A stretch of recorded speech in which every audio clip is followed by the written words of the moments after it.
നിയമസഭാ തെരഞ്ഞെടുപ്പിൽ മത്സരിക്കാൻ വേണ്ടിയിട്ട് ഈ ഹൈക്കമാൻഡിന് സമ്മർദ്ദം ചെലുത്തിക്കൊണ്ടിരിക്കുക 4 എംപിമാർ, അതായത് കെ സുധാകരന്, പിന്നെ അടൂർ പ്രകാശ്, ഷാഫി പറമ്പില്, ബെന്നി ബെഹനാൻ.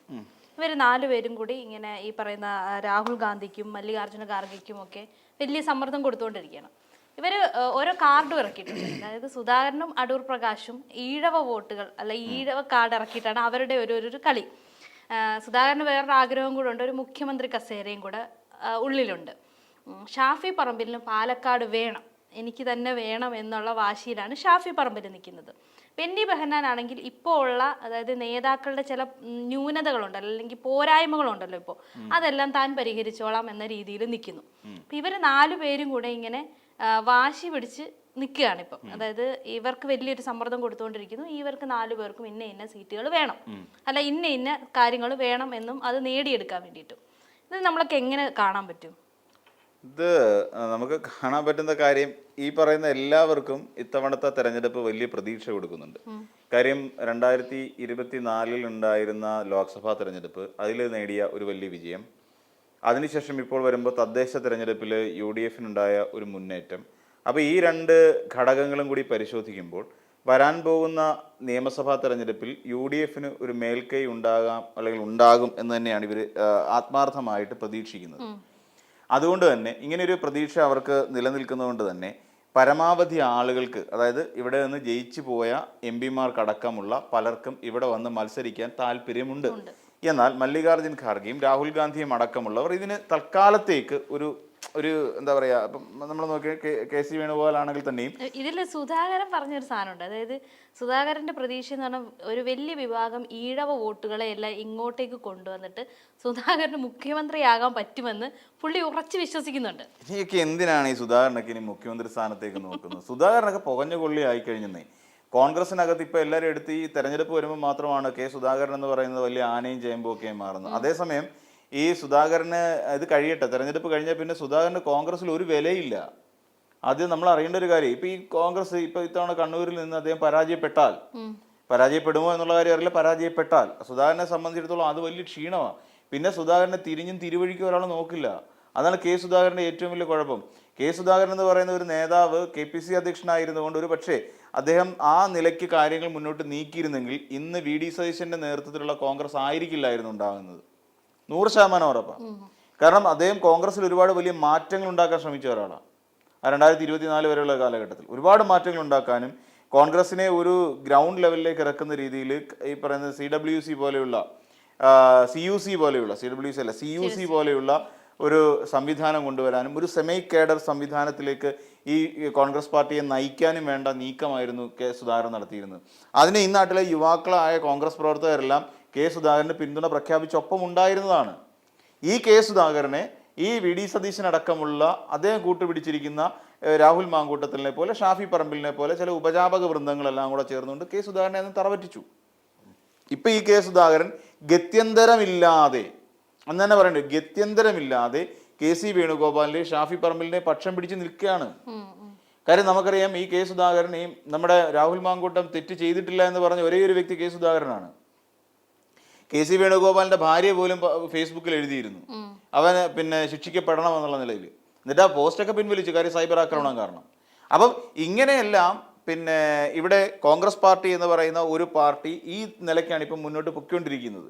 അപ്പൊ കെ സുധാകരന്റെ അവസ്ഥയും അത് തന്നെയാണ്. കെ സുധാകരൻ അറിയാം ഇനിയും ഒരു വട്ടം കൂടി മത്സരിക്കാനുള്ള ആരോഗ്യം തനിക്കില്ല. ഇനി ഇത് എനിക്ക് തോന്നുന്നു കെ സുധാകരനെ സംബന്ധിച്ചിടത്തോളം അവസാനത്തെ നിയമസഭാ തെരഞ്ഞെടുപ്പാണ്. അടുത്ത തവണ നിയമസഭാ തെരഞ്ഞെടുപ്പ് 2031 നടക്കുന്ന നിയമസഭാ തെരഞ്ഞെടുപ്പിൽ കെ സുധാകരനെ മത്സരിപ്പിക്കില്ല പാർട്ടി. അത് ഉറച്ച തീരുമാനമാണ്. മത്സരിക്കുന്നെങ്കിൽ ഇത് കെ സുധാകരന്റെ ലാസ്റ്റ് ചാൻസ് ആണ്. അത് കഴിഞ്ഞാൽ പിന്നെ കെ സുധാകരൻ രാഷ്ട്രീയ വനവാസത്തിലേക്ക് പോവാണെന്നേ. ഇനിയും പിന്നെ ഇനി മറ്റേ സിനിമയിൽ പറയുന്ന പോലെ ഇനിയൊരു മടക്കയാത്ര ഇല്ല ശശിയെ എന്ന് പറയുന്ന അവസ്ഥയിൽ അങ്ങ് പോവാണ്. പിന്നെ നമ്മൾ നോക്കിയോ, KC വേണുഗോപാൽ കളം നിറഞ്ഞു തുടങ്ങിയിരിക്കുന്നു. അപ്പൊ KC തീരുമാനിക്കും ആരൊക്കെ എവിടെ നിർത്തണമെന്ന്. ഷാഫി പറയുന്ന ചീട്ടെന്ന് പറഞ്ഞാൽ വടക്കൻ മലബാറിൽ, അതായത് മലബാർ മേഖലയിൽ ഷാഫി വന്നു കഴിഞ്ഞാൽ എന്തൊക്കെയോ ചില മാറ്റങ്ങൾ സംഭവിക്കും. എന്താണ് ഉദ്ദേശിച്ചത് നമുക്ക് മനസ്സിലായില്ലേ? ഇവിടെ ഷാഫി പറമ്പിലിനെ സംബന്ധിച്ചിടത്തോളം ഷാഫി ന്യൂനപക്ഷ പ്രീണന നയം കൊണ്ട് നടക്കുന്ന ഒരാളാണ്. അവിടുത്തെ ന്യൂനപക്ഷം കരുതിയിരിക്കുന്നത് ഷാഫി എന്ന് പറഞ്ഞാൽ മുഖ്യമന്ത്രി ആകുമ്പോൾ ഇവിടുത്തെ ന്യൂനപക്ഷത്തിന്റെ ഫേസ് ആയിട്ട് മാറാൻ അല്ലെ ന്യൂനപക്ഷം ആ രീതിയിൽ ഷാഫിയെ പിന്തുണയ്ക്കും. കാര്യം ഒരു മുസ്ലിം മുഖ്യമന്ത്രി എന്നുള്ള നിലയിലേക്ക് ഷാഫി വളർന്നു വരും. അപ്പോൾ അങ്ങനെ തങ്ങൾക്കിടയിൽ ഇതുവരെ കേരള ചരിത്രത്തിൽ ഒരു മുസ്ലിം CH കഴിഞ്ഞാൽ പിന്നെ വേറെ ആരും ഉണ്ടായിട്ടില്ല. CH ആയിരുന്നു ലാസ്റ്റ് മുസ്ലിം മുഖ്യമന്ത്രി. അതിനുശേഷം ഒരു മുസ്ലിം മുഖ്യമന്ത്രി ഇവിടെ ഉണ്ടായിട്ടില്ല. UDF ഭരിക്കുമ്പോഴും LDF ഭരിക്കുമ്പോഴും. ഇവർ രണ്ട് ഉണ്ടാകാത്ത ഒരു സാഹചര്യത്തിൽ ഇനി വരാൻ പോകും. ഒരു പക്ഷെ പാലൊളി മുഹമ്മദ് കുട്ടി ആയനെ, ഇടതുപക്ഷം അന്നൊരു വിവാദം ഉണ്ടായില്ലായിരുന്നു, പാലൊളി ആയനെ. പക്ഷെ അപ്പോഴും ഈ പറയുന്ന ഷാഫി പറമ്പിലിന് മുഖ്യമന്ത്രിയാകാനുള്ള യോഗ്യതയുണ്ട്. അതുകൊണ്ട് ഈ പറയുന്ന ന്യൂനപക്ഷം എല്ലാം തന്നെ ഈ ഷാഫി പറമ്പിലിനെ പിന്തുണയ്ക്കും. ജമാഅത്തെ ഇസ്ലാമിയും SDP അടക്കം അതിന് മുൻപന്തിയിൽ നിൽക്കും. ഫണ്ടൊക്കെ വരുന്നതായിട്ടാണ് പറയപ്പെടുന്നത്. തുർക്കി വഴിയൊക്കെ ഷാഫി പറമ്പിലിന് ഫണ്ട് വരുന്നതായിട്ടാണ് പറയപ്പെടുന്നത്. ഓഡിയോ പുറത്ത് വന്നിട്ടുണ്ടായിരുന്നല്ലോ. അപ്പൊ ഇങ്ങനെ ഈ ഷാഫി പറമ്പിൽ നിൽക്കുന്നതുകൊണ്ട് അതുകൊണ്ടാണ് ഷാഫി പറമ്പിൽ കേരളത്തിലേക്ക് കളം പിടിക്കാൻ ഒരുങ്ങുന്നത്.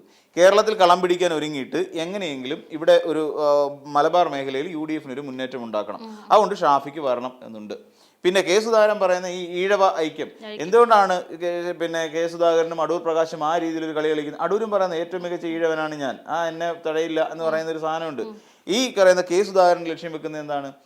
ഇവിടെ വെള്ളാപ്പള്ളി നടേശൻ എന്ന് പറയുന്ന ഒരു നേതാവ്, സാമുദായിക നേതാവ്, ഈ പറയുന്ന നമ്മുടെ സതീശനുമായിട്ട് അത്ര നല്ല രസത്തിലല്ല. തരം കിട്ടിക്കഴിഞ്ഞാൽ വെള്ളാപ്പള്ളി സതീശനെ ചീത്ത വിളിക്കും, തവളയെന്ന് വരെ വിളിക്കും. അപ്പൊ ഇങ്ങനെ വിളിക്കുന്ന ആളായതുകൊണ്ട് തന്നെ സുധാകരൻ അറിയാം അവിടെ സമുദായത്തിനിടയിൽ ഒരു ഗ്യാപ്പ് കിടപ്പുണ്ട്. ആ ഗ്യാപ്പിലേക്ക് കെ സുധാകരന് കൃത്യമായി എൻട്രി ചെയ്യാൻ കഴിയും. വെള്ളാപ്പള്ളി നടേശന്റെ വെള്ളാപ്പള്ളി നടേശൻ എന്ന് പറയുന്ന ഭക്തവത്സലനായ കാരുണ്യവാനായ പിന്നെ കണിച്ചുകുളങ്ങര ദൈവത്തിന്റെ സ്വന്തം ശിഷ്യനായി മാറാൻ കെ സുധാകരന് കഴിയുമെന്ന് സുധാകരൻ അടമന്റായിട്ട് വിശ്വസിക്കുന്നുണ്ട്. അപ്പൊ അടൂർ പ്രകാശും അങ്ങനെ വിശ്വസിക്കുന്നുണ്ട്. ഞാൻ ഈഴവനാണ്, അടൂരും ചിന്തിക്കുന്നത് അങ്ങനെയാണ്, എനിക്കും സാധ്യതകളുണ്ട്. അപ്പോൾ അങ്ങനെ ഈ ഒരു ഈഴവ പ്രീണനത്തിലൂടെ ഒരു വശത്ത് നിന്നുകൊണ്ട് ഷാഫി പറമ്പിൽ നടത്തിക്കൊണ്ടിരിക്കുന്ന മുസ്ലിം പ്രീണനമാണെങ്കിൽ ഇവിടെ നിന്നുകൊണ്ട് അടൂർ പ്രകാശ് നടത്തിക്കൊണ്ടിരിക്കുന്ന അടൂർ പ്രകാശും സുധാകരനും ഇവിടെ ഈഴവ പ്രീണനം നടത്തി ഏകദേശം 1 കോടിയിലധികം വരുന്ന വോട്ട് ബാങ്കാണ് അവിടെ കിടക്കുന്നത്. അപ്പൊ ഇവരെ പ്രീണിപ്പിക്കാൻ വേണ്ടി ഇവർ രണ്ടുപേരും ശ്രമിച്ചുകൊണ്ടിരിക്കുന്നു. ഫലത്തിൽ സംഭവിക്കാൻ പോകുന്ന കാര്യം ഇവർക്കെല്ലാവർക്കും മുഖ്യമന്ത്രി ആവണം. ഇതാണ്. KC ഇതിന് സമ്മതിക്കുമോ? KCക്ക് മുഖ്യമന്ത്രി ആവണമെന്ന് നിൽക്കുകയാണ് KC. ഈ പറയുന്ന പാവപ്പെട്ട VD സതീശൻ വടക്കേ അറ്റം മുതൽ തെക്കേ അറ്റം വരെ പുതിയ യാത്ര കൊണ്ട് നടന്ന എന്തിനാ? മുഖ്യമന്ത്രിയാകാൻ. അല്ലാതെ പുണ്യം കിട്ടാറല്ല പിന്നെ VD സതീശൻ നടന്നത്. സതീശൻ ചിന്തിക്കുന്നത് എന്താ? ഞാൻ വെയിൽ കൊണ്ടിട്ടുണ്ടെങ്കിൽ, ഞാൻ ഇച്ചിരി കറുത്തു പോയിട്ടുണ്ടെങ്കിൽ, എൻ്റെ മേക്കപ്പ് ഇളകിയിട്ടുണ്ടെങ്കിൽ, എൻ്റെ മുടി ഉഴപ്പിയിട്ടുണ്ടെങ്കിൽ അതിനെല്ലാം മറുപടി ഇവിടുത്തെ കോൺഗ്രസ്സുകാരെ കൊണ്ട് പറയിച്ചിരിക്കും. മുഖ്യമന്ത്രി ആയിരിക്കുമെന്ന് പറഞ്ഞുകൊണ്ടാണ് സതീശൻ പൊതുയാത്ര കൊണ്ട് നടക്കുന്നത്. അല്ല പുണ്യം കിട്ടാനല്ല. കെ സുധാകരനെ മുഖ്യമന്ത്രിയാക്കാൻ വേണ്ടി VD സതീശൻ വെയിൽ കൊള്ളേണ്ട ആവശ്യമില്ല. അല്ലെങ്കിൽ KC വേണുഗോപാലിനെ മുഖ്യമന്ത്രിയാക്കാൻ വേണ്ടിയിട്ട് VD സതീശൻ വെയിൽ കൊള്ളണ്ട. ഇക്കണ്ട നുണ എത്രയും പറഞ്ഞു നടന്നത് എന്തിനാ? പുള്ളിക്ക് മുഖ്യമന്ത്രിയാകാനാ. അപ്പം മുഖ്യമന്ത്രി സ്ഥാനാർത്ഥികളുടെ എണ്ണം കൂടി, മുഖ്യമന്ത്രിയാകാൻ ആഗ്രഹിക്കുന്നവരുടെ എണ്ണം കൂടി. അപ്പം ഇത് നേരത്തെ വന്നതെന്ന് വെച്ചാൽ 1-2 പേർക്ക് ഇപ്പൊ കെ സുധാകരൻ ഇളവ് കൊടുത്തു. കാര്യം കെ സുധാകരൻ ഇനി വേറൊരു മത്സരം ഇല്ല. അതുകൊണ്ട് കെ സുധാകരന് AICC ഇളവ് കൊടുത്തു. ഇനി ബാക്കിയുള്ളവർ ഇളവ് തേടി അലഞ്ഞുകൊണ്ടിരിക്കുക. ഇപ്പം വന്നൊരു പ്രശ്നം എന്ന് വെച്ചാൽ ഇനി പാലക്കാട് തനിക്ക് വേണം ഷാഫിക്ക്. ഷാഫി എന്തിനാ പാലക്കാട് പിടിക്കുന്നത്? ഇത്തവണ മുഖ്യമന്ത്രി ആകുന്നില്ല എന്ന് ഷാഫി അങ്ങ് തീരുമാനിക്കും. വലിയ പ്രായമില്ലല്ലോ, അടുത്ത തവണയെ സാധ്യതയുണ്ടല്ലോ. ഇത്തവണ ഞാൻ മുഖ്യമന്ത്രി ആകുന്നില്ല, എന്നിട്ട് അതിന് പകരം ഞാൻ പറയുന്ന ഒരാളെ നോമിനി എന്നുള്ള നിലയിൽ ഒരാളെ മുഖ്യമന്ത്രി ആക്കണം. അപ്പോഴും VD സതീശന് ഇതില്ല, റോളില്ല. കാര്യം തീരുമാനിക്കേണ്ട AICC ആണ്. അപ്പൊ AICC അങ്ങ് ഒരു കാര്യം തീരുമാനിക്കണമെങ്കിൽ ആരെ ചാരി നിൽക്കണം? KCയെ ചാരി നിൽക്കണം. അപ്പൊ KCയെ ചാരി നിന്നുകൊണ്ട് AICCയുമായി ചേർന്നുകൊണ്ട് ഷാഫി പറമ്പിൽ പറയുന്ന ഒരാളെ മുഖ്യമന്ത്രിയാക്കുക എന്നുള്ളതാണ് ഷാഫിയുടെ അടുത്ത ലക്ഷ്യം. അല്ല വെറുതെ ഒന്നുമല്ല. എന്നിട്ട് ഈ ഷാഫിക്ക് എവിടെ മത്സരിക്കണം? പാലക്കാട് മത്സരിക്കണം. അങ്ങനെ പാലക്കാട് ഷാഫി മത്സരിച്ചുകൊണ്ട് പാലക്കാട് നിന്ന് വിജയിച്ച് സംസ്ഥാന മന്ത്രിസഭയിൽ ഒരു മന്ത്രിയാവണം. പോയി പണി നോക്കാൻ പറയും MP എന്ന് പറഞ്ഞാൽ എന്തുവാ? ഒരു പണിയില്ലാത്ത കുറച്ച് പേരെന്നാണ് ഇപ്പൊ MP എന്ന് പറയുന്ന ഇപ്പോഴത്തെ നിലപാട്. സത്യം, ഒരു പണിയില്ല. കേരളത്തിൽ കഴിഞ്ഞ ദിവസം വയനാട് പിന്നെ പുനരധിവാസവുമായി ബന്ധപ്പെട്ട് പണം കൊടുത്തവരുടെ ലിസ്റ്റ് എടുത്ത് വെച്ച് പരിശോധിച്ചാൽ മതി. കേരളത്തിൽ ഒരു MP ഒരു തേങ്ങയും നമ്മുടെ വയനാടിന് വേണ്ടി ചെയ്തിട്ടില്ല. എന്തിനെ? പ്രിയങ്ക ഗാന്ധിയും രാഹുൽ ഗാന്ധിയും പോലും ഒന്നും ചെയ്തിട്ടില്ല. അപ്പം MP എന്ന് പറഞ്ഞാൽ പണിയില്ലാത്തവരായിട്ടുള്ള ഒരു കൂട്ടരാണ്. വെറുതെ തെരഞ്ഞെടുപ്പ് എടുക്കുന്ന സമയത്ത് എന്തെങ്കിലും വിളിച്ചു പറയുന്ന ഒരു നേതാക്കന്മാരെ MP മാറുന്നു. അപ്പോൾ അതുകൊണ്ട് തന്നെ കേരളത്തിൽ ഇവർക്ക് കളം പിടിച്ചേ പറ്റൂ. അതിന് വേണ്ടിയിട്ടുള്ള പരമാവധി ശ്രമങ്ങളാണ് നടത്തിക്കൊണ്ടിരിക്കുന്നത്. അതിന് ഈ പറയുന്ന ഞാനൊരു ഈഴവനാണ്, ഇനി അടുത്തൊരാളെന്ന് ഞാനൊരു വലിയ നായരാണ്, എന്നെ NSS കൂടെ ചേർക്കണം എന്നും പറഞ്ഞിട്ട് അടുത്ത ഒരു വിഭാഗം കൂടി ഇങ്ങോട്ടൊക്കെ ഇറങ്ങി വരും. ഇതാണ് നമ്മൾ കണ്ടുകൊണ്ടിരിക്കുന്നത്. ഇവിടെ ഒരു വർഗീയ ജാതി സാമുദായിക രാഷ്ട്രീയത്തിന്റെ പിൻബലത്തിലൂടെ മുന്നോട്ട് പോകാൻ ആഗ്രഹിക്കുന്ന ഒരു പാർട്ടിയാണ്, അല്ലെങ്കിൽ ഒരു മുന്നണിയാണ് UDF എന്ന് നമുക്ക് പറയേണ്ടി വരും.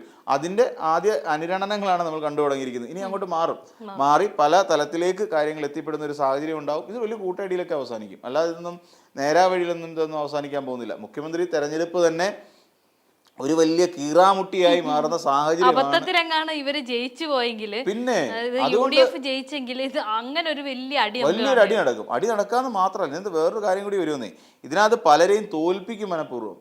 ഇപ്പൊ സുധാകരൻ മത്സരിക്കുന്നു, അവസാന മത്സരമാണെന്ന് പറഞ്ഞു. അപ്പം സുധാകരൻ എന്തായാലും പാവപ്പെട്ട MP ആയിട്ടെങ്കിലും ഇരുന്നോട്ടെ എന്ന് കരുതിയിട്ട് സുധാകരനെ തോൽപ്പിക്കും. സുധാകരൻ വന്ന ഇവിടെ വേറൊരു മത്സരം നടക്കും. അപ്പൊ ഈ പറയുന്ന അടൂരിനെ തോൽപ്പിക്കും, അടൂർ പ്രകാശിനെ തോൽപ്പിക്കും, ഇങ്ങനെ 1-2 പേരെ തോൽപ്പിക്കും. ബെന്നി ബെഹനാനൊക്കെ ഒരു കാര്യമില്ലാത്ത ആൾക്കാരാണ്. അപ്പൊ പുള്ളി ചിലപ്പം KPCC അധ്യക്ഷനായിട്ടൊക്കെ വന്നിരിക്കും. അല്ലാതെ പ്രത്യേകിച്ച് ഇതിനകത്ത് വലിയ നേട്ടങ്ങൾ UDF ഉണ്ടാവുമോ എന്ന് ചോദിച്ചാൽ ഒരു നേട്ടം ഉണ്ടാകാനുള്ള ഒരു സാധ്യതയില്ല. ഇനിയും പിന്നെ വെള്ളാപ്പള്ളി നിലപാട് തിരുത്തുമോ എന്ന് ചോദിച്ചാൽ വെള്ളാപ്പള്ളിയാണ് ചിലപ്പോൾ തിരുത്താതിരിക്കുക, ഇത്രയേ ഉള്ളൂ.